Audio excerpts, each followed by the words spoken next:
Smell is our most primitive and least understood sense.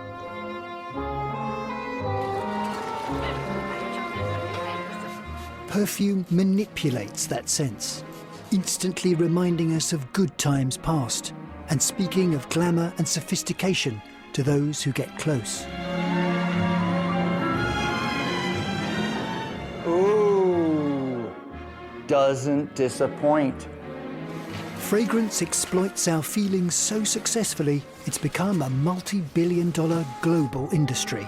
I mean, you know what it says. We all know what it says, but what does it really say? But with more brands making more scent than ever before, perfumes that used to whisper now have to shout.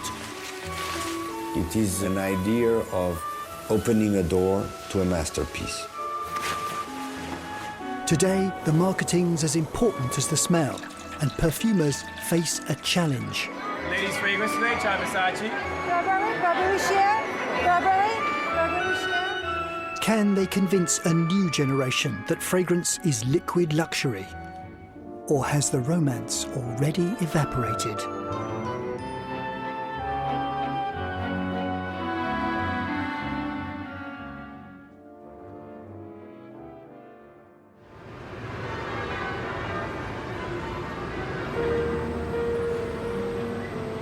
In springtime, Paris smells of new leaves, moped exhaust, and untipped cigarettes smoked defiantly in public places. But not here. The house of Guerlain is French perfumery personified. Bonjour, mesdames. Guerlain sell grand perfumes made to ancient recipes, issuing new ones when they see fit, which isn't often.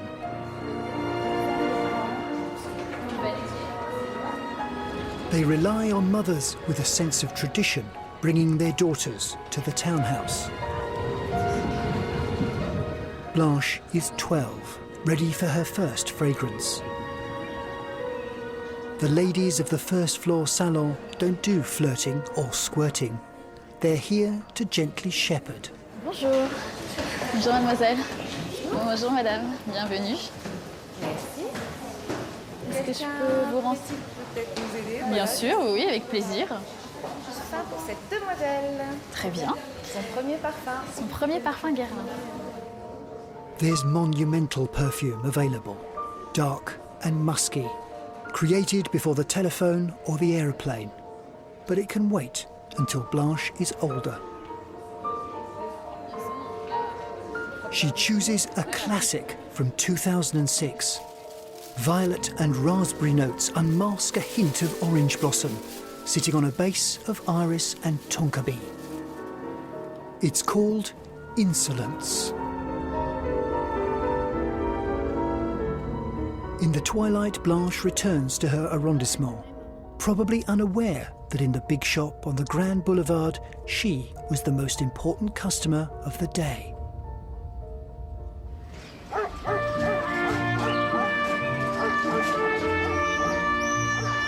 The Guerlain way is to get them young and keep them for life.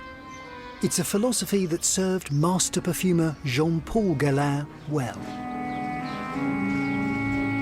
I'm not able to live without perfume and without horses. His family have made fragrances for 183 years. There have been 4 generations of Guerlain working in the company.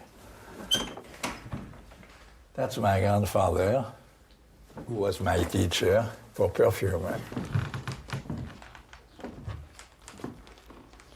Take a seat.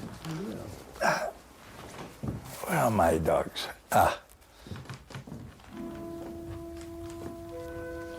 The first fragrance I remember, it was in 1941, I think, when the Germans arrived in Paris. I was 3 years old. It was my birthday. My nanny told my mother, "You must all the same give a cake to your son for his birthday." And it was a strawberry tart. And I still have in the nose the smell of the strawberry tart. Always, women have always been inspiration. And that's what my grandfather taught me. You create perfume for a woman with whom you're in love. You know, the most beautiful girl in the world, when she goes to see her lover, she, if possible, gets off her dress, take off her makeup. What's left? The charm of her voice and her perfume. A woman can be ugly in daytime and wonderful at night time.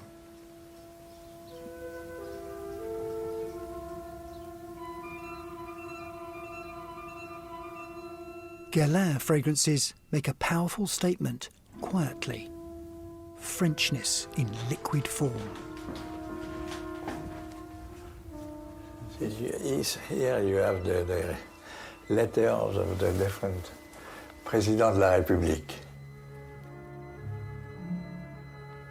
Mr. Sarkozy over there, Which perfume does he wear? a special one for him.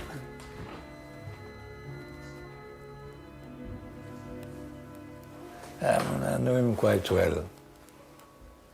Mr. Giscard d'Estaing.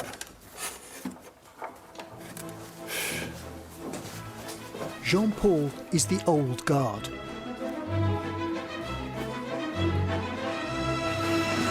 Once upon a time, companies like Guerlain were French perfume. Today, judged by sales alone, these ancient houses have a tiny share of the world fine fragrance market.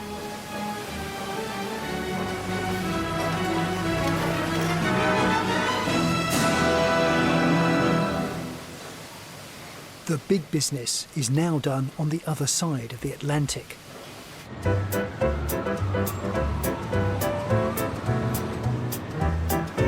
In early May, the warmth of the sun makes Manhattan smell of baked tarmac and spring flowers. The hot subway air tastes of burning steel.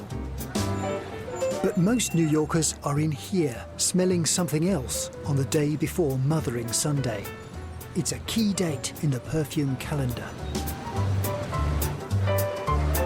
The fragrance department at Macy's store on West 34th Street is the most important scent retail space in the Western world. Ladies fragrance today, try Versace. We're just celebrating women all around the world here in New York and for Mother's Day. Sample Versace for ladies today. More drink up for ladies today. We make everybody just beautiful all around. Welcome to Chanel, ladies. All the miracles happen right here. The big name brands that now dominate the industry have made perfume a fashion item, something to be changed regularly. Finding new angles stretches the sales team to the limit. It's blurry, it's very soft, it's very summery. Ed Hardy fragrance is a beautiful scent, a tattoo-inspired scent. You're experiencing strawberry, grapefruit, a vanilla pudding. You want one? By sundown, they'll have sold gallons of scent to thousands of customers. Any floral scent you ladies like? Burberry Sheer, Burberry Sport. And that's just this one store. Calvin Klein for ladies today. Gardenia, lavender, lilac. Euphoria for ladies. Dementia for ladies. Ladies, Euphoria, Calvin Klein. Would you like to try Burberry? Yes, today. Burberry. Euphoria for ladies. Would you like to Sheer. Ladies, Euphoria, Calvin Klein. How are Would you? you like to try Burberry? Yes, today. Burberry. Euphoria for ladies. Would you like to try?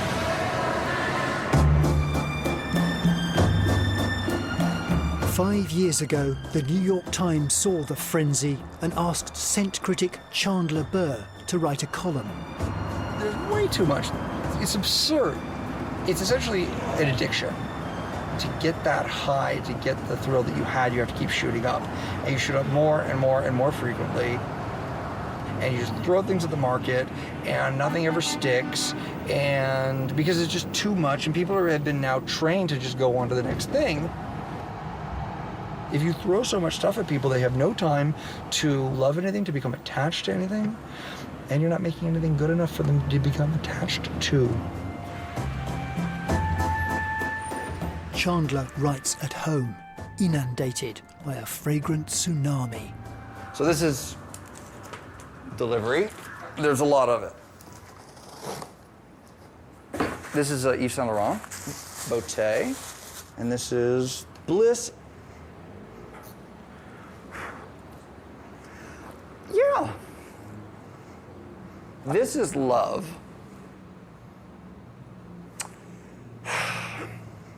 Yeah.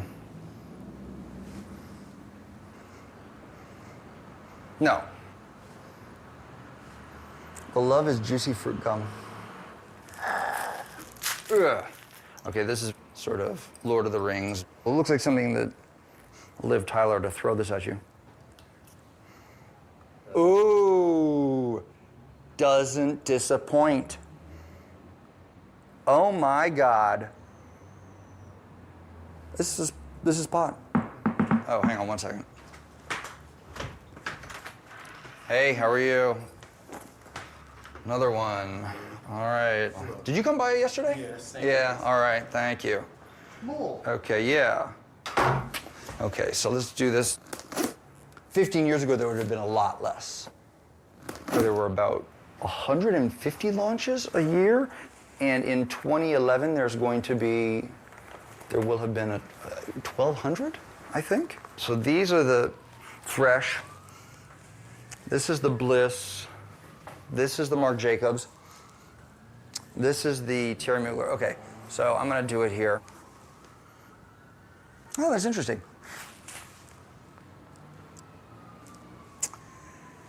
This is a fruit. This is a modern fruit. Ah, there's actually a beautiful extract of natural saffron. Spectacular. There's just so much of it, and there's only so much of Chandler Burr to spray it on. How to make new fragrances stand out from the crowd is the question vexing perfume marketing executives. Queen of them all is Veronique Gabai-Pinsky. She's after the most elusive consumer group of all. They are called by the industry Gen Y, and a lot of people are trying to reach out to them. 18 to 27, something like that. When you ask these people, how would you describe yourself? The key adjective that comes from them is creative. I think they make a very clear difference between what is marketed and what is genuinely created. Tommy Hilfiger wants a new scent, and he wants Veronique to find a way of making it a must-have for Generation Y.